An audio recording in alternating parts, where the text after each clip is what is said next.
300 hours. The Persian Gulf lies still beneath a moonless sky, its dark waters reflecting nothing but the distant glow of oil platforms burning off excess gas. Somewhere beneath that deceptive calm, a storm is brewing that will test the limits of American naval power. The Persian Gulf is one of the most watched bodies of water on Earth. Every tanker, every warship, every fishing boat that moves through these waters does so under the unblinking gaze of satellites, radar stations, and patrol aircraft. And yet, on this particular morning, something slipped through. Not one drone, not 10. Nearly 1,000 unmanned aerial vehicles rising from hidden positions across the Iranian coastline, moving in synchronized waves toward the heart of American naval power in the Middle East.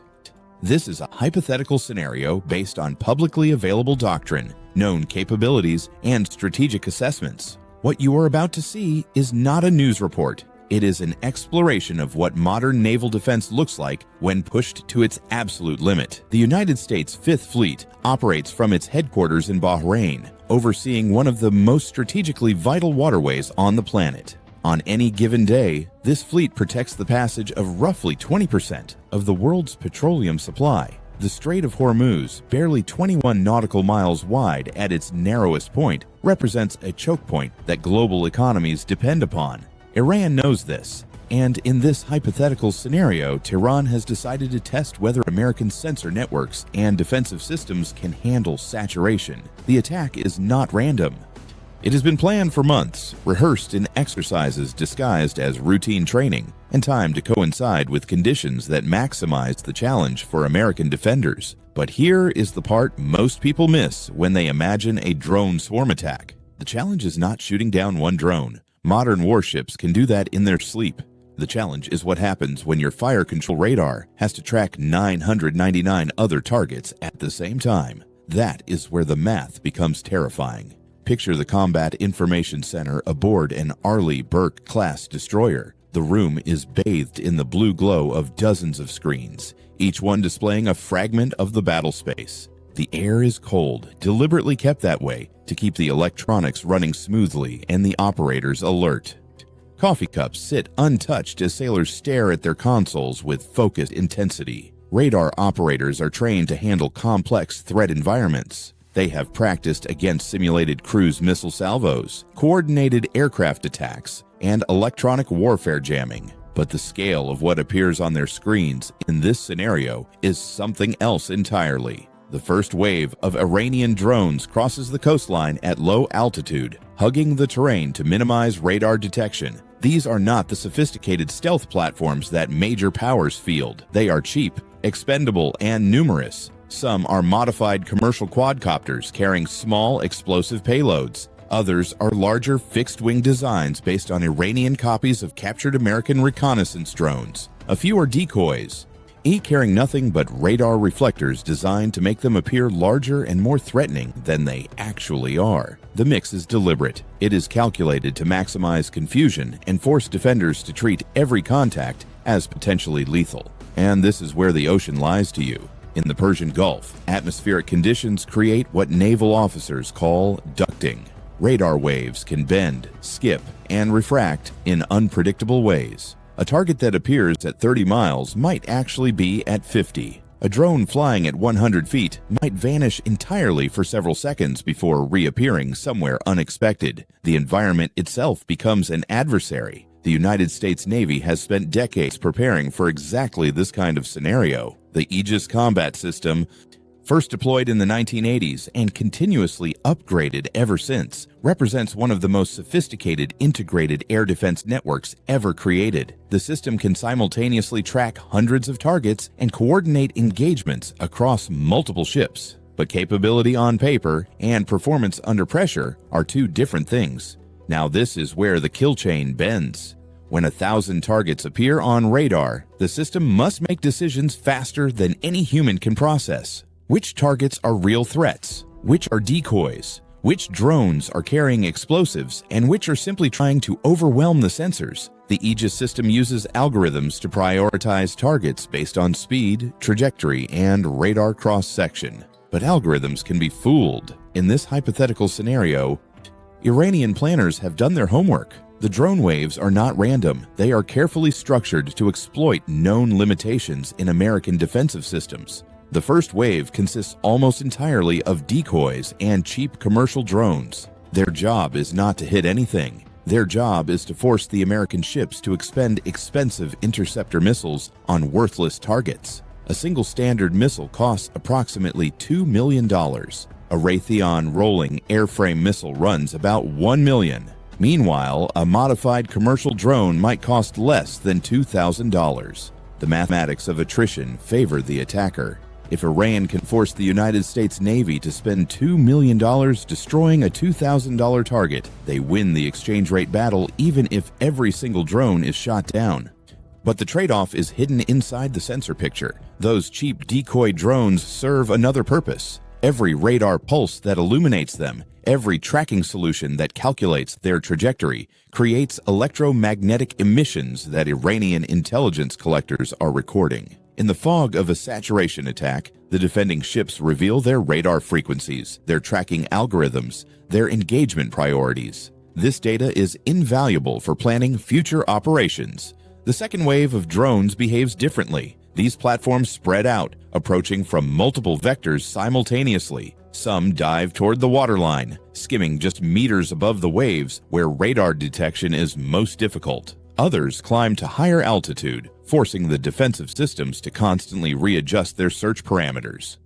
The goal is to fragment the defensive picture, to force the Combat Information Center to divide its attention across the entire threat axis. Somewhere in this chaos, hidden among the decoys and the sacrificial drones, are the platforms carrying actual warheads. Aboard the flagship of the Carrier Strike Group, the commanding admiral faces an impossible decision. The weight of command presses down as she processes information from a dozen different sources simultaneously. Standard doctrine calls for launching aircraft to establish combat air patrol and intercept incoming threats at maximum range. Fighter jets, with their speed and weapons load, can engage drones far more efficiently than ship-based systems. But launching aircraft takes time.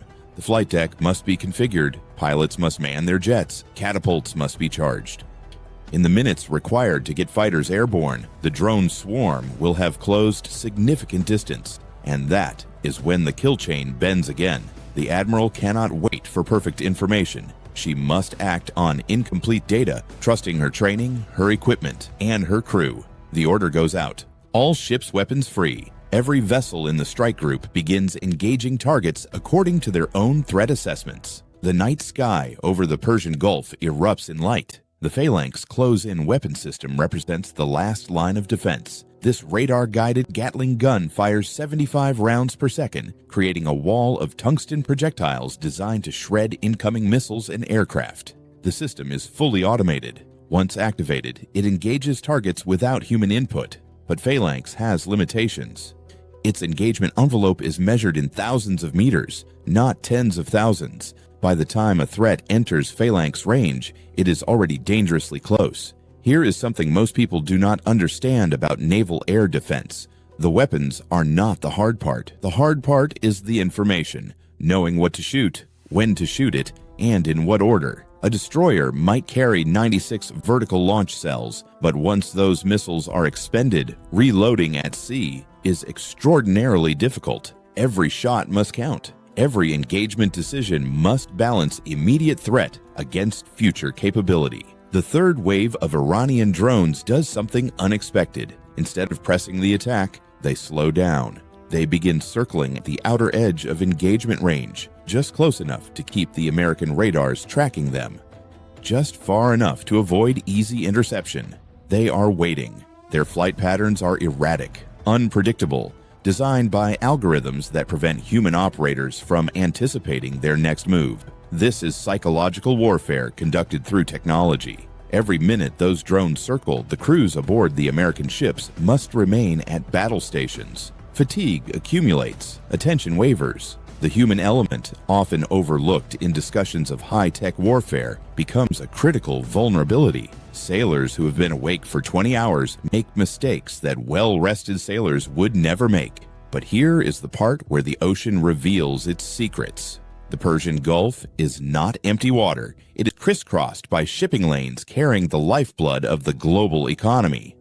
Dozens of tankers and cargo vessels are transiting the area at any given moment. In the chaos of a saturation attack, distinguishing between a drone and a civilian helicopter becomes a life-or-death calculation. The rules of engagement require positive identification before firing, but positive identification takes time, and time is exactly what a swarm attack does not give you. The Iranian planners understood something fundamental about American military doctrine. The United States Navy does not operate in isolation. It operates within a web of legal constraints, political considerations, and alliance obligations. Shooting down a drone is straightforward. Accidentally shooting down a civilian aircraft from a neutral country would be a strategic catastrophe that no tactical victory could offset.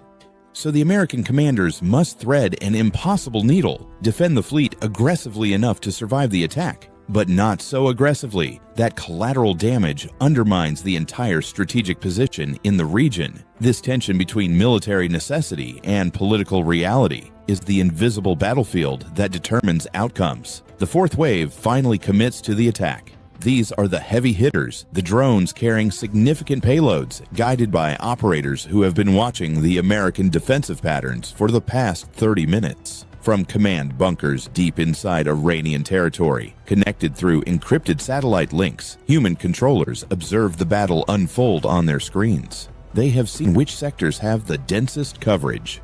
They have identified the gaps created by expended missiles and overheated gun barrels. They know exactly where the defenses are weakest, and this is where sensor fusion becomes survival. The Aegis system does not rely on a single radar. It integrates data from multiple sources, including airborne early warning aircraft, satellite feeds, and the sensors of every ship in the strike group. This networked approach creates redundancy. If one sensor is jammed or destroyed, others can fill the gap.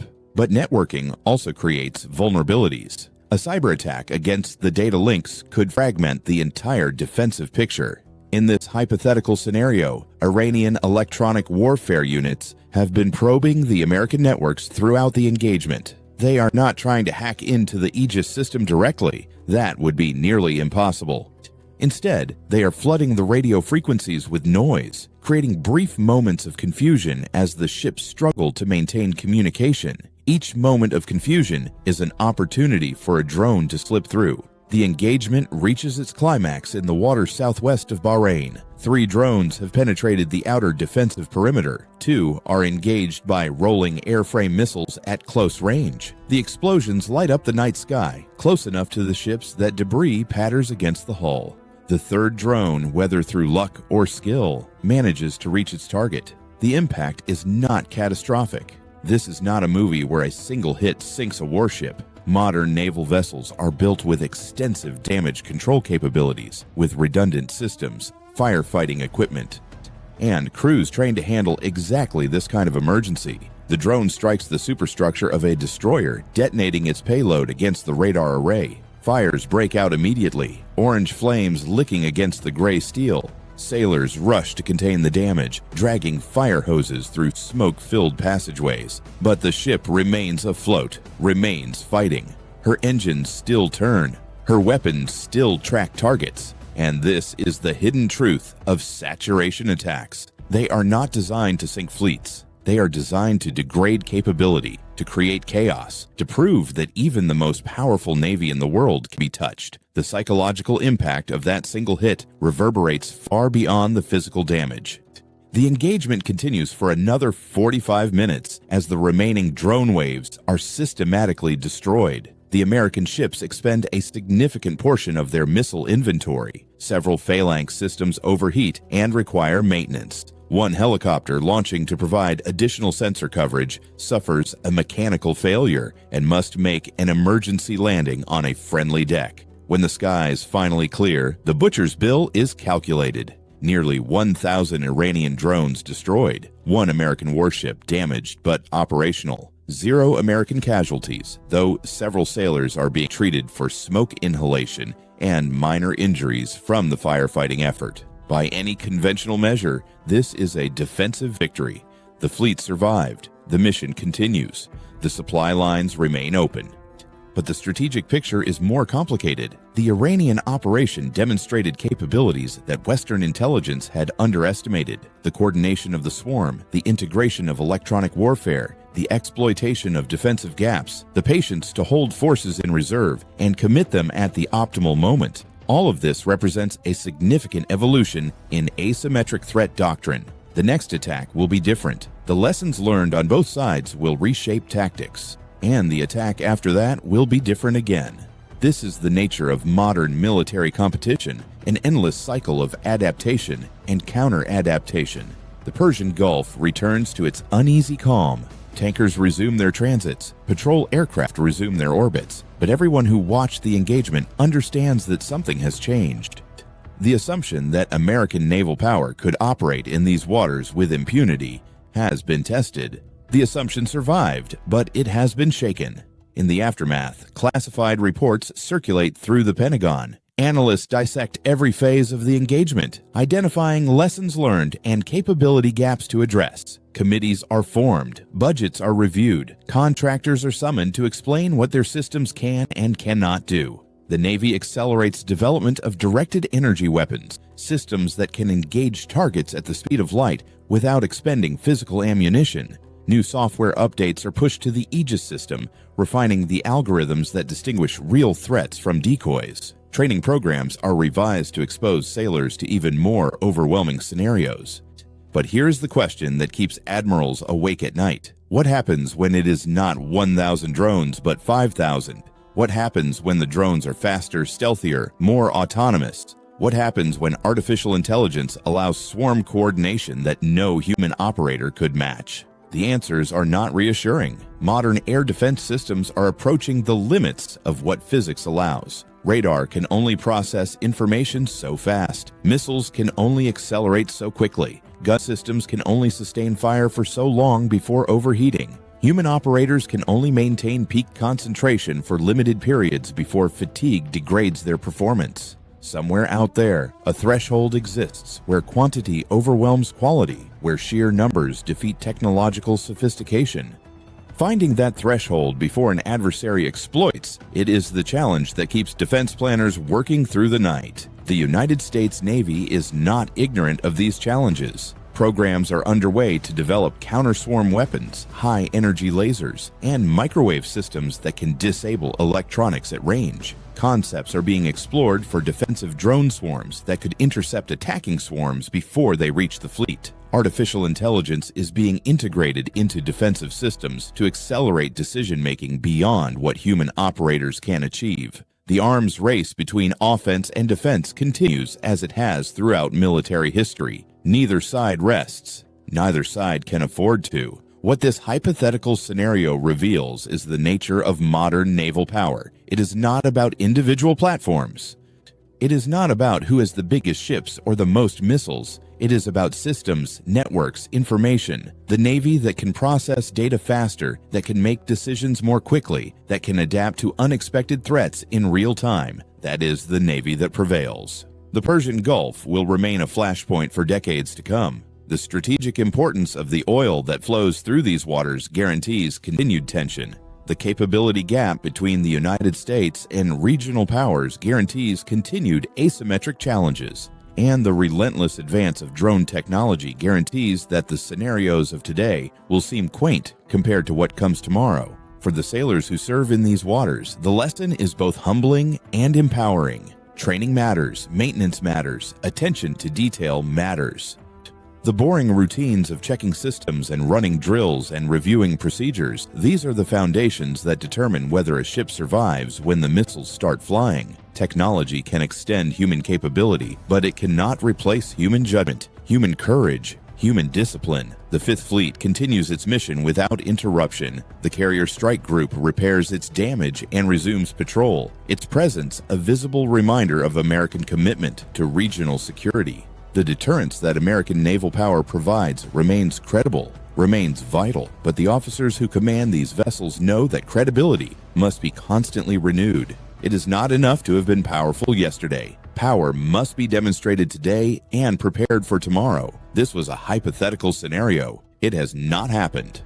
It may never happen exactly as described, but the capabilities explored here are real. The challenges identified here are being studied by naval planners on all sides. The lessons implied here are relevant to anyone who wants to understand how modern navies think about defense and deterrence. The ocean keeps its secrets, but for those who study it carefully, who understand the physics of radar propagation and the mathematics of engagement envelopes and the psychology of decision-making under pressure, the ocean also reveals truths. The truth revealed here is simple but profound. Naval warfare in the 21st century is a contest of information as much as firepower. The side that sees more clearly, thinks more quickly, and adapts more readily will prevail. Everything else is commentary. This video is for educational purposes only. They are based on public information. It is not operational advice and should not be used to plan harm or wrongdoing. In your assessment, what presents the greater challenge for modern naval defense? The sheer quantity of incoming threats or the difficulty of distinguishing real weapons from decoys?